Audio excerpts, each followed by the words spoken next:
Good morning, everyone, and welcome to Outside the Echo Chamber. I'm your host today and president of HD Media, Doug Scaff. We are coming to you from our downtown studios here at the Charleston Gazette building on 1001 Virginia Street East. We're excited to be here with today our special guest. We have State Auditor J.B. McCuskey and Deputy Chief of Staff Callie Cart. And later today, we're also going to be joined by our friends at the AARP and all the fine work that they do and talk about legislation. And as you all know, this show, we take a deeper dive right into all the topics that we do up at during the last 60 days of legislative session and how they affect the agencies, the people who created the bills, and all those West Virginians. So here we go. We're not going to waste any time. With that, Auditor, welcome to the show. Thank you very much, Delegate Scaff. How are you? I'm doing fantastic. And Callie, it's a little different seeing you on this side of the table here. I know, I'm a little bit nervous. Should I be nervous? I'm used to asking the questions, not answering the questions. I know she's jealous, you know. I've got to, you're jealous. I'm the one who gets to ask the questions now, and I know you miss it a little bit, right? Yeah, sure. I will say it's been nice to not have to wake up and put makeup on. That's right. You know, well, hey, we're really excited, and all the work that you've done, JB, and your role as the auditor here in your second term, and you work really close with the legislature during this past session, and you're really proud. And what we do is we take a deep dive into some of the legislative bills on the House and the Senate side that your office either initiated, worked with, or followed closely. Sure. And how it affects all the West Virginians. And the first one, I know you're very passionate about, and this is a big deal, is Senate Bill 552. Yes. And it modifies the reclamation of abandoned and dilapidated properties. And that's one of the most visible bills that people see out there. So really, who does this affect? Yeah, so this affects everybody in West Virginia. So here's the deal, right? We just got done with COVID, and we've been telling the world that, West Virginia is the place where young families need to come. You've got 3 little kids, you've got 2 little kids, I've got 2 little kids. It's actually a perfect group of us to talk about this. So, what all of us want is more young families to move home. That's the thing that's going to make West Virginia grow. And these people are moving from places that have already had their economic renaissances, right? So they're coming from D.C., Baltimore, Dallas, Chicago, you name these places, and they're coming from these perfectly idyllic little neighborhoods. And we're saying, come here. We've got a lifestyle, we've got a family atmosphere, we've got a culture that's really welcoming, and it's Mayberry. And the problem is when you walk down the street in Huntington, Charleston, Elkins, Morgantown, Martinsburg, Beckley, you name it, it isn't Mayberry anymore. And we have these dilapidated structures that are havens for drug use and for other illegal activity and fires. And it is a real turnoff for people when they come and they say, this is almost there, this is almost perfect. WVU estimates that we have $250 million worth of dilapidated homes that need to be torn down. And so our office is what's called the land commissioner for the state. And we own a lot of this property as we're charged with selling it. And the reason that this bill was so important is it does 3 things. It streamlines the process, enables us to sell this property to cities and counties who want to own it.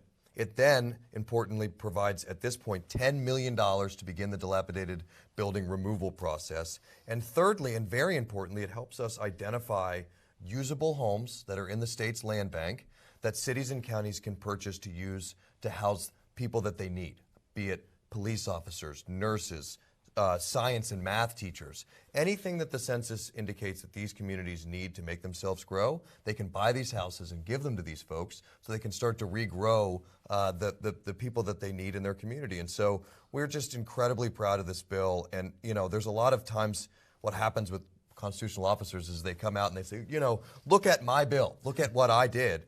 And it's really a testament to the legislature, right? So this is a bill, every bill is the legislature's bill. And so the first group of people that I need to thank is you all. You saw the vision in this bill, and every legislator up and down the board saw why this was so important and committed to it and got it passed. And so thank you. Well, and so just clarify again, so you work with the Housing Development Fund and the facilities as well, too. And where does that money come from then, that $10 million? So the money, I think, is coming from the ARP, okay. That funding. And so what we're really talking about here is this is seed money, right? We need to go and take this money and spend it quickly, efficiently. But we also need to come back next year and say, this is why this is important. Here are the pictures of the $10 million worth of houses we tore down. Here's what happened to them afterwards. Here's why we need $100 million more. Because we're going to show the world that we are committed to creating communities that they want to live in. And Callie, he touched on something. Why is this so important? Why is this so important to the image of West Virginia and the cities and what we're trying to do? Well, we took a tour around West Virginia, and it was energizing, honestly, to get behind his mission and his goal, JB's goal. and to see the cities and counties come on board. They're so excited about this because this is something that they've wanted to do for a long time, but they just can't. I mean, some cities say, well, we can devote $50,000 to it. $50,000 might tear you down five houses, but JB makes a good point whenever we go around to these cities that you've probably in that year that you spent $50,000 added 5 or more houses that need to come down. And it's had, widespread support. And, some people are like, why don't you make the people tear it down? Why are you using taxpayer dollars? Well, they're gone. They no longer exist. Yeah.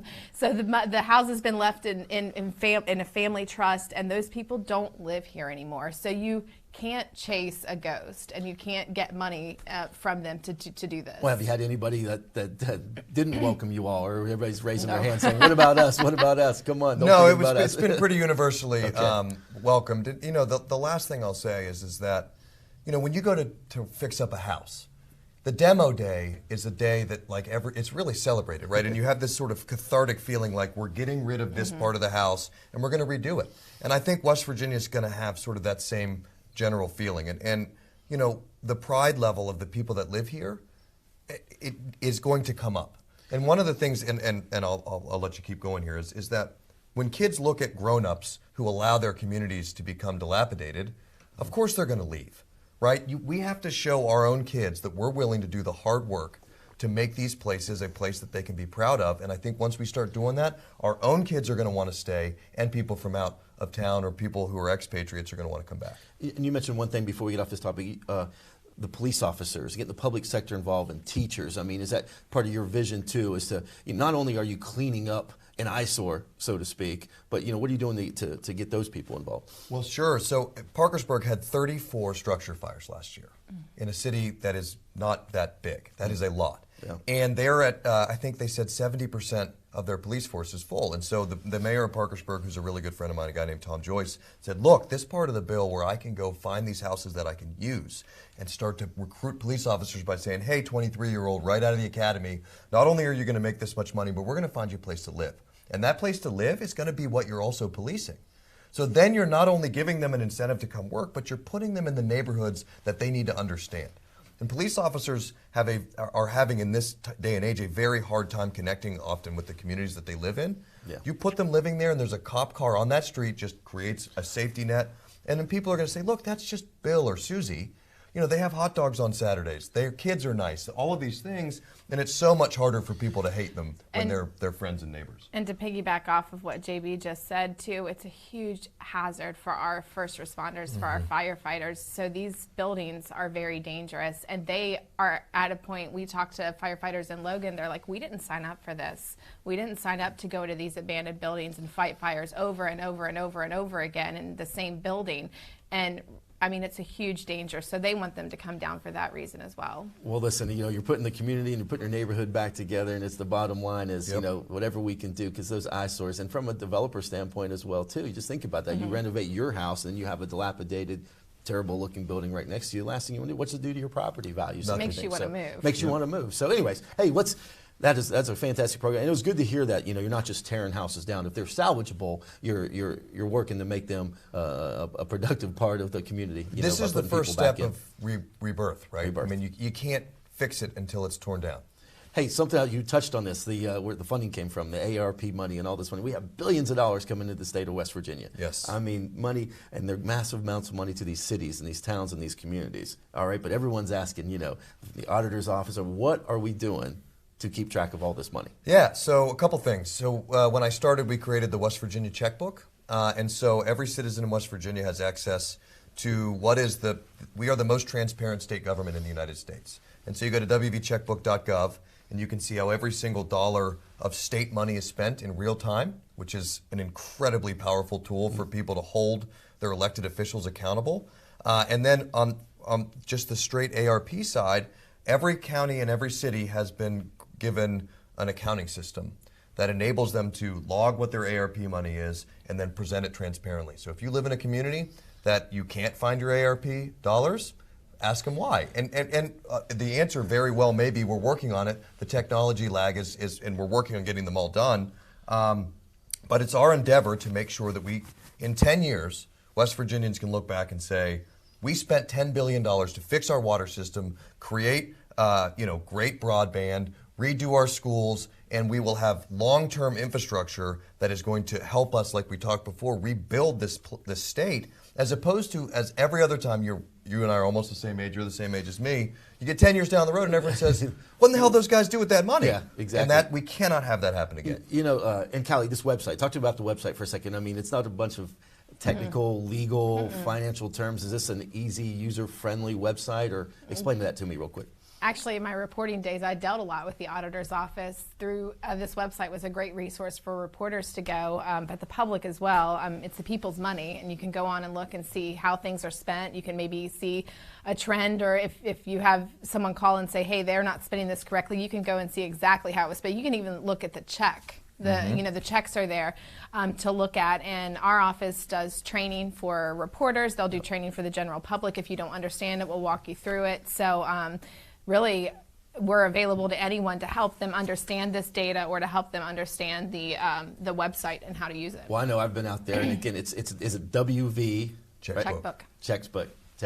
All right. So get out there if you're wondering what's happening with the money. Well, and we're here in Kanawha County, right? And so just starting on Monday, Charleston's starting to build their checkbook site. So if you live in Kanawha County and you live in Charleston, you will have access to all of your taxpayer dollars and how it's spent from the school board, city, county, and state level. Meaning you're not giving your money to any single government in your county that you won't be able to follow directly, which means, and I said this before, the most important thing is holding elected officials accountable. We cannot do our jobs properly if our constituents aren't telling us how they wish that we would spend their money. And it's such a massive amount of money. We want to make sure that we magnify, how much money and where it's being spent, and it lasts for years to come. Yep. Hey, we're going to take a quick break. Sure. And we're going to come back. That was the website again was wvcheckbook.gov. That's right. Right. So get out there, everybody, and check it out and see how your neighborhoods and your towns and communities are spending that money. We'll be right back on Outside the Echo Chamber. We know who we are, where we've been, where we're going. Like hospitals all over America, we are changing, redefining, restructuring ourselves to be the best community health system in the region we serve. We are 2 hospitals with more than 30 locations, 450 providers, and one mission: to heal. As one, we are Thomas Health, caring for our communities today and tomorrow. Proudly advocating for workers and their families, the West Virginia AFL-CIO is a group of 600 labor organizations representing 70,000 active and 70,000 retired union members. We represent first responders, healthcare workers, educators, coal miners, construction workers, plant workers, truck drivers, grocery store clerks, and every job in between. We believe every worker has the right to fair wages, good benefits, and a safe workplace. That's what the West Virginia AFL-CIO fights for every day. A new day begins, and what happens today must be covered, reported, and passed on to everyone in the region we serve. We are journalists, staff writers, editors, storytellers. Who are we? We are HD Media, trustworthy and always here for the times we live in. What started as the Parmar Oil Company in 1967 has grown into 116 convenience stores in 4 states. Parmar convenience stores offer monthly product specials and grab-and-go items. Located just down the street from where you live, Parmar stores are all about being your above-par convenience store. If you don't have a Parmar store near you now, you will soon. Parmar Convenience Stores, neighbors serving your community and making life a little bit easier every day.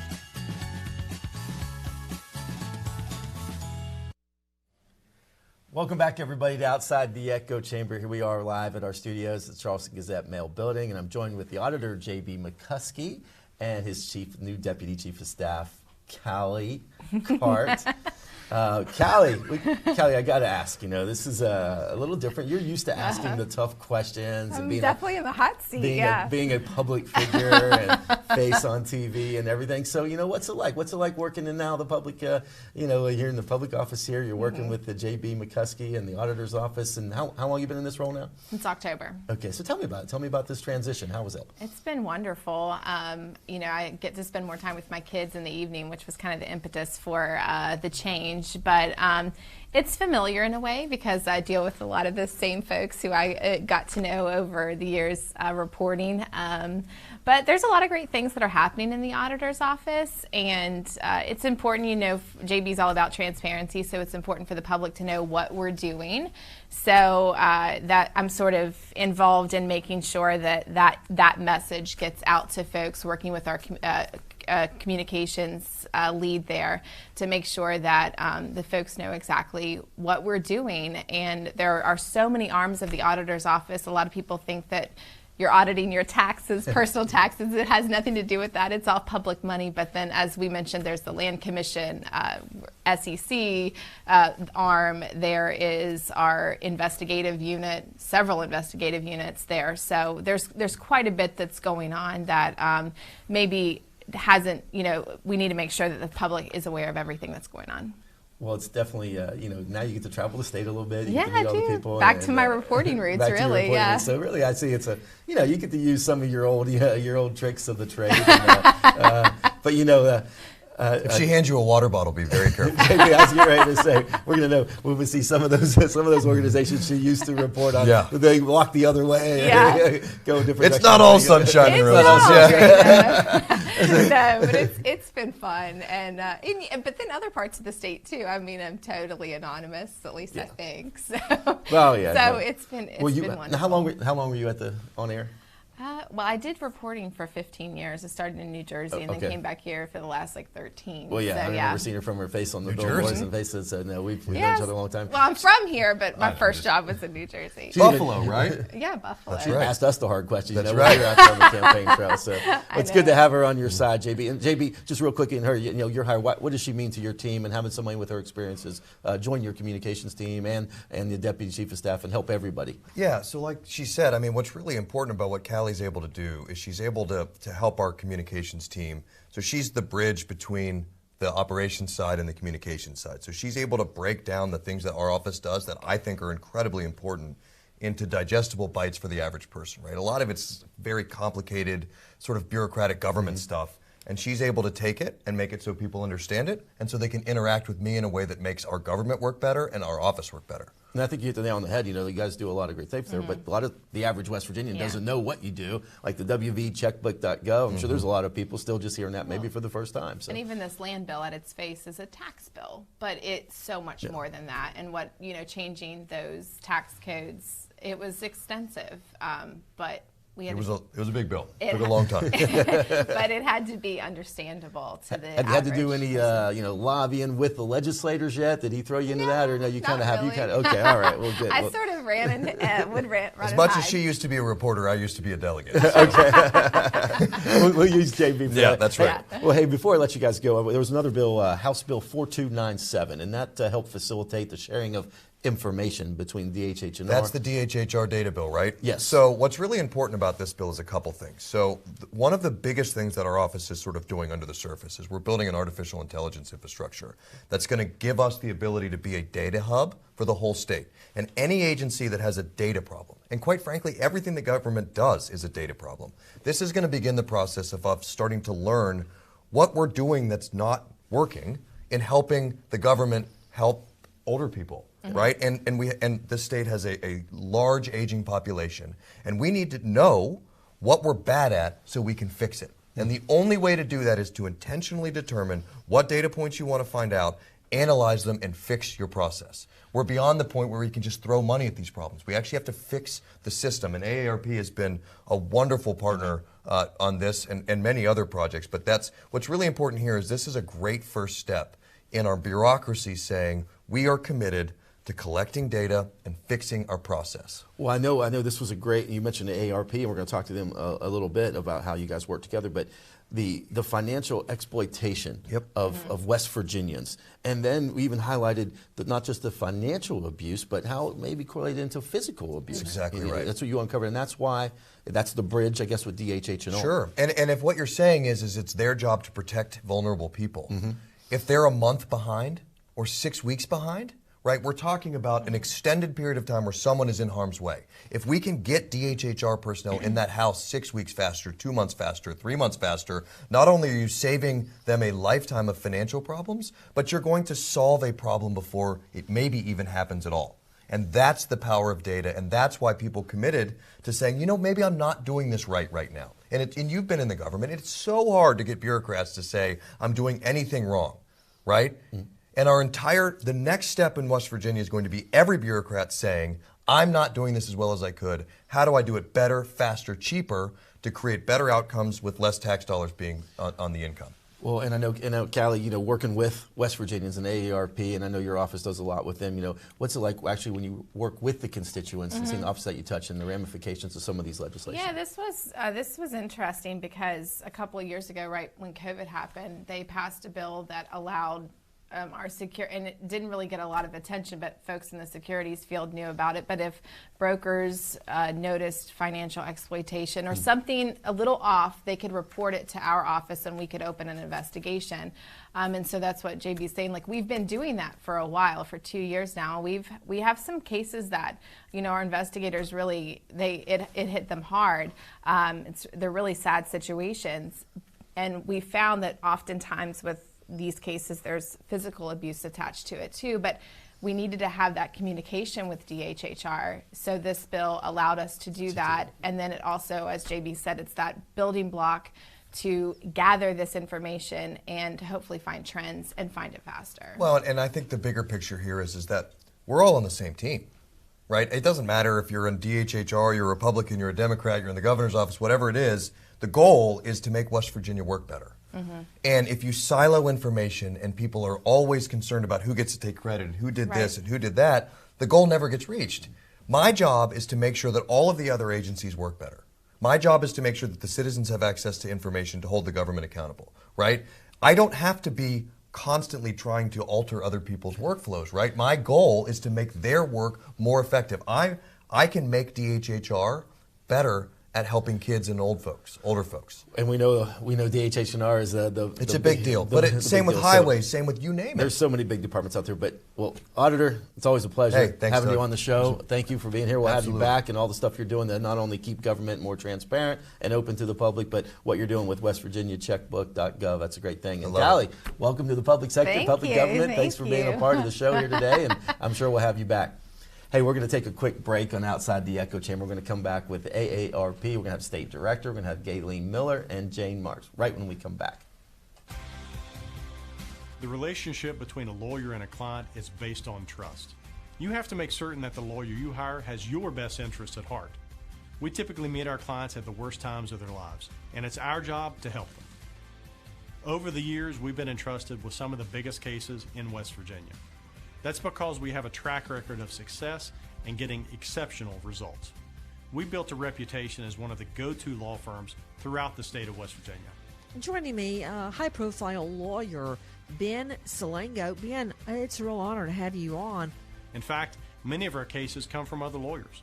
Lawyers who've worked with us, lawyers who've worked against us, and even those who've merely heard of our results.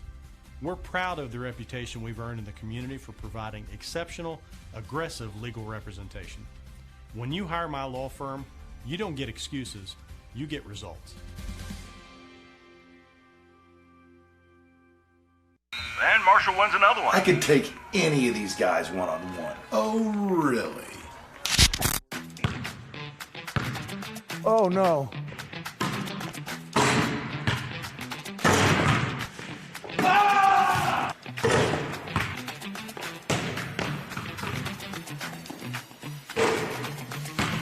For a limited time, ask about no payments till summer. Friends and family pricing for everyone, even trash talkers like Wes. Here in West Virginia, we're known as hard workers, friendly faces, and people with a caring spirit. At Summit Community Bank, those qualities are at the core of all that we do. We're a group of experienced professional bankers that you've known for many years. We work hard to earn your business and will work even harder to help you succeed. We customize banking solutions that work for you. We're Summit Community Bank. Service beyond expectations. A new day begins. And what happens today must be covered, reported, and passed on to everyone in the region we serve. We are journalists, staff writers, editors, storytellers. Who are we? We are HD Media, trustworthy and always here for the times we live in.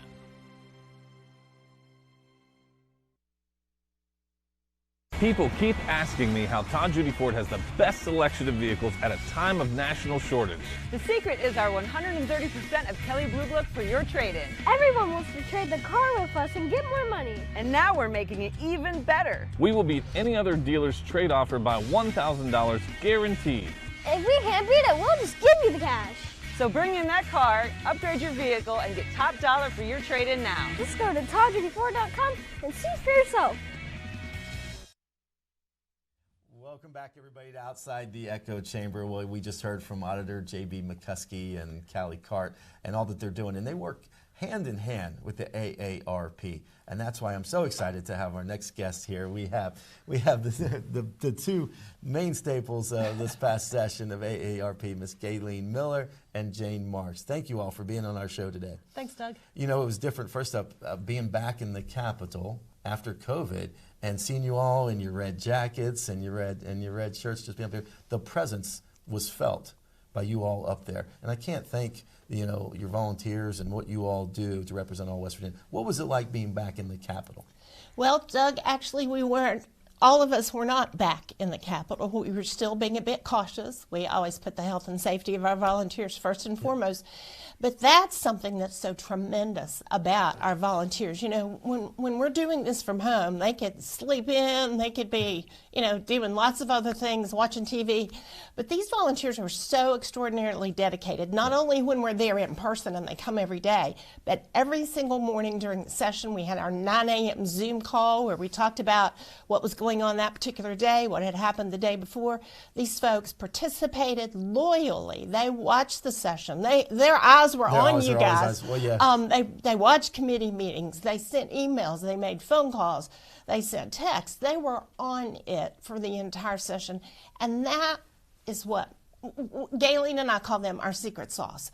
They are really what make us so effective. We have great leadership, but we also have a great team of volunteers. Well, I know, Absolutely. I know, Gayleen, you do a fantastic job as the director of the state. And we had a couple years ago, we had press conferences. Remember when we had the insulin cap and we had all that, and the RX and all the bills, and it was so great having you all up there. And this year, we're trying to get back to normal. And I know the conference calls. You know how to get a hold of these legislators, whether you're there in person or not. So. And there's nothing more powerful, Doug, than for a lawmaker to hear from a constituent. Yeah. And so these volunteers are from all over the state. So we've got the Mountain State covered. You have that's right. You have a well-represented group of people that are they know the people that you represent. But that's what legislators, we hear from lobbyists all the time, and you hear from the different agencies and whatnot. But when you hear from actual West Virginians, that's the laws that you pass making a difference. And that's what we wanted to touch on today. We just had Auditor J.B. McCuskey on here, and I know you all work hand in hand. And one of the bills was House Bill 4297.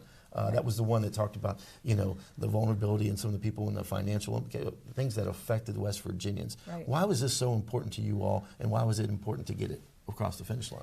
So financial exploitation is a problem that we continually deal with. Every session we seem to have some piece of legislation that will help close a door, then the bad guys find a way to open a window, right? Yeah. So again, working with the auditor's office and DHHR to make sure that information sharing was happening. So it gives law enforcement more tools to really help protect those vulnerable adults that are being exploited financially.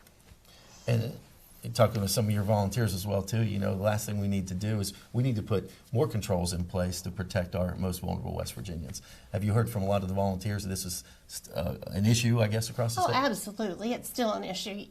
You think that the romance scams are over, but they're not.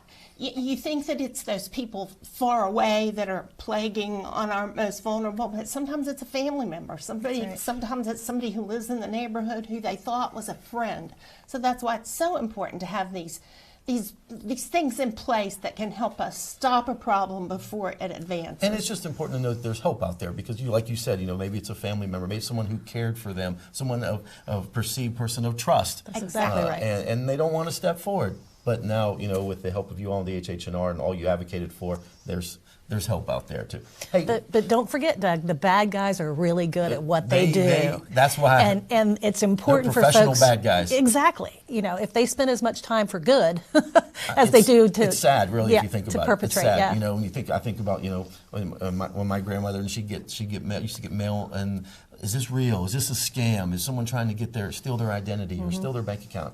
It happens, and then think about it. Someone of trust, a family member, a guardian, a loved one. I mean, it happens. Unfortunately, it happens a lot. It happens, a lot more than we'd like to believe. Yep. Let's talk about the budget for a minute. Sure. I know a lot of stuff in the state budget this year. The Senate Bill 250 was passed. We have one of the biggest challenges for getting money put in that line item, for helping our older populations and many of our retired people, especially those on fixed income. We had, a $750,000 increase to senior services funding. How do these funds help our aging population? Well, we actually, in the beginning, we were carefully watching the budget. It's not an individual piece of glitzy legislation. It's a basic, but we watch it very carefully because that's also where you can make some things happen or cause some things not to happen. And that $750,000 appeared to not be there. And we were a bit concerned because it was around home and community-based services. And we know overwhelmingly that as West Virginians age, they want to stay in their homes or their communities if that's at all possible. So that funding is very important. And it didn't appear to be there. And we raised some concerns. And at the very last minute, the Friday before session ended, the governor put the $750,000 back in because, again, we want to make sure that these basic services to keep people in their homes, to keep them as healthy as possible, must be there. That's kind of a basic service that we think is vitally important. Yeah, it's that last-minute budget adjustment letter from the governor's office. Friday night, that infamous Friday night 10 p.m. letter. Slid it right in there. We're greatly relieved. We were. I tell you what, this was a session like no others, that's for sure. A lot of things happening in the last 48 hours that affected so many people. Another example is, like you mentioned, in-person services and those that are staying in their home and the telehealth and why this was so important. And there was a Senate Bill 334 to help to facilitate greater access to health care, with emphasis on telehealth as well too. Why is it so important that we continue to expand that for? Well, I will tell you, COVID has shined a bright light on social isolation. It's important for older people in particular to take advantage of the technology that's available. They were in many instances fearful of going out, and so that they could stay at home and take advantage of telehealth visits and still see a local provider. It was important that they have the ability to do that. It also is going to expand access to health care by allowing providers outside of the Mountain State to provide care to Mountain State residents.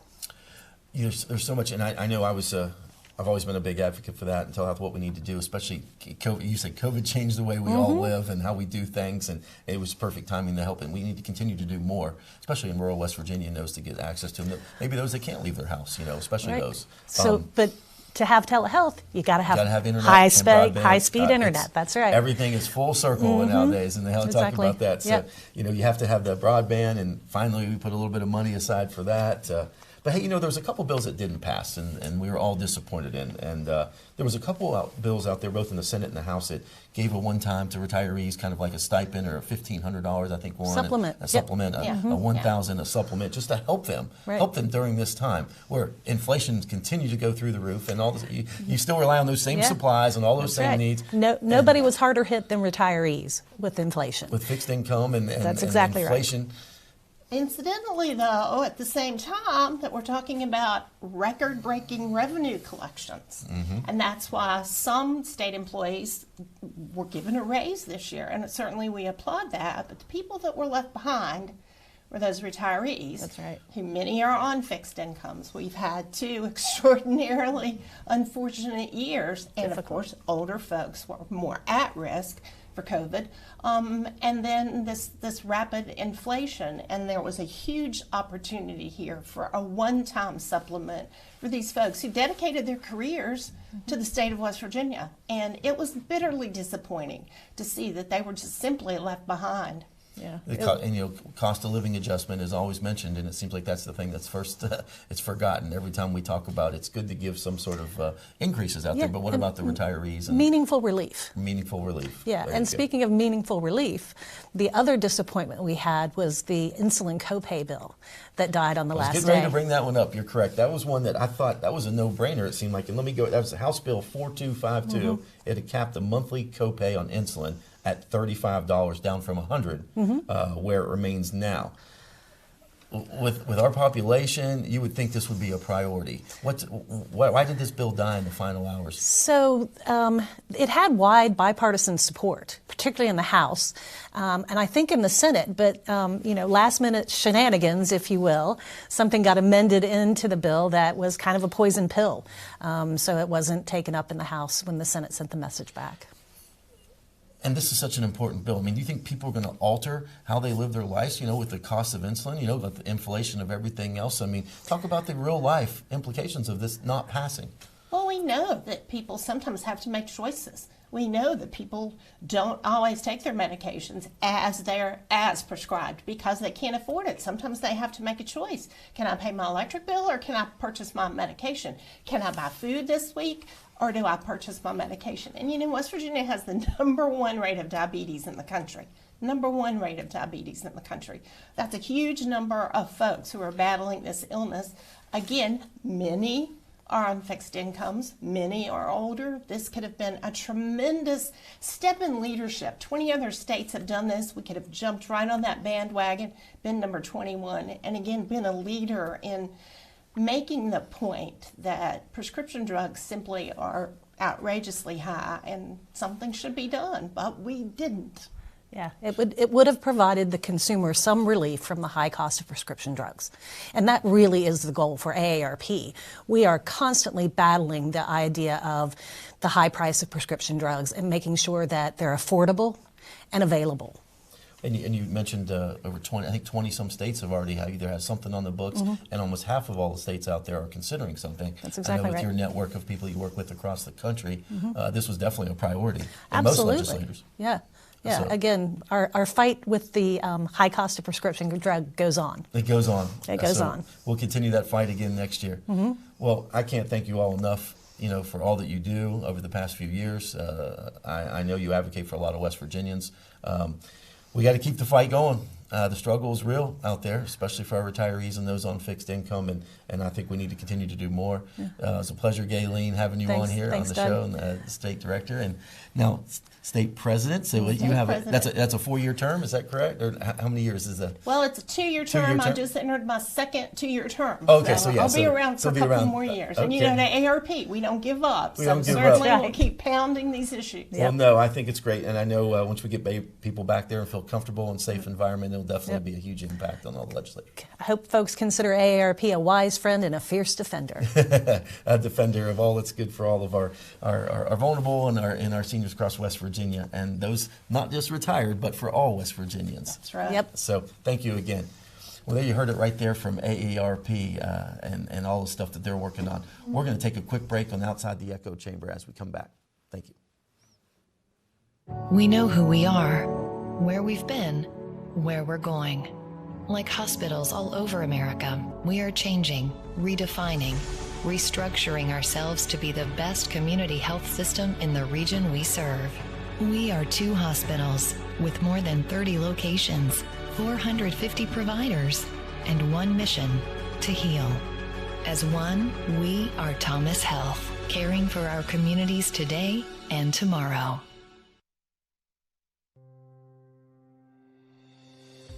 A new day begins, and what happens today must be covered, reported, and passed on to everyone in the region we serve.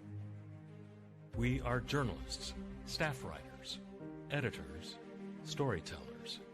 Who are we? We are HD Media, trustworthy and always here for the times we live in.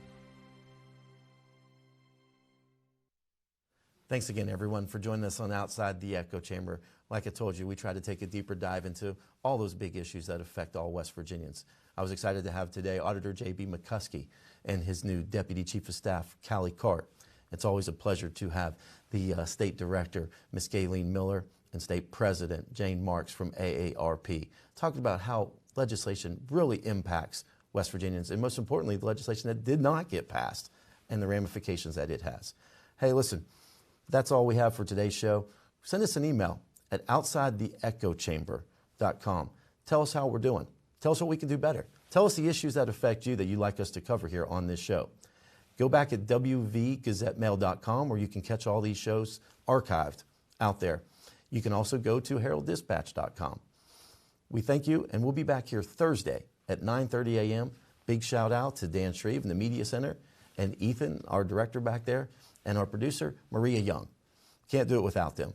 Hey, we'll continue to work harder for you, West Virginia, and bring you all that's happening and bring the issues right into your home. We'll see you next time, Thursday at 9:30 on Outside the Echo Chamber. Have a great day, everyone.